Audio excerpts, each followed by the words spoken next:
Are you on the heroine's journey, the awakened person's journey? In this series, we'll be covering the work of Maureen Murdoch's Heroine's Journey, which is a full circle, and understanding what phase that you're in helps you bring compassion to your awakening process. In the previous video, we covered the first phase of the heroine's journey, which is separation from the feminine, not leading with our heart, suppressing our emotions, our intuition, our creativity, and tuning into what's societally deemed as power, which is external power, not our internal power. As we identify with the masculine, identification with the masculine, we are gathering allies. The heroine embraces this new way of life, which often involves choosing a path that is different from that of the heroine's prescribed societal role. Gearing up to fight an organization, a group, a role, it's not limited to the heroine's life options. Sometimes we enter some masculine dominant identity sphere.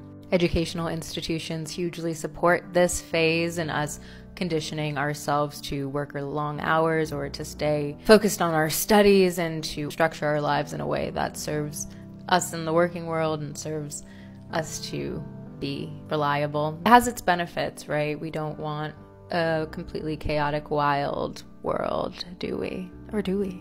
In college, as I engaged myself in career preparation courses and anything that I could get my hands on that would better prepare me for the investment that I was making. I also collected friends, allies who had ambitions in the working world. You'll heal in the self-help world that you are the composition of the 5 people that you spend the most time with. Many of us start to enter peer groups that inform what direction we want to take in our lives and what we want to grow towards. There's a huge pressure to drop our feminine energy due to financial stress, to assimilate, to be more robotic and work under capitalism.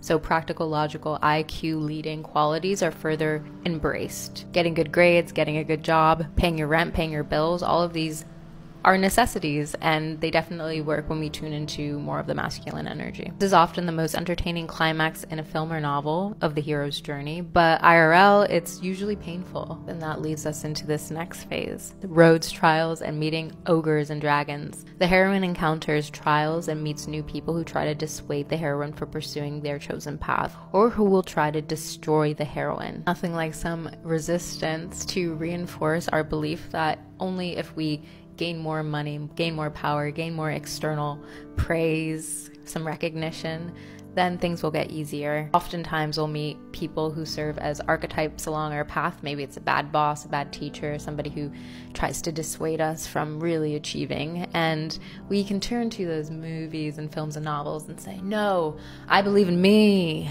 I'm going to do this no matter what.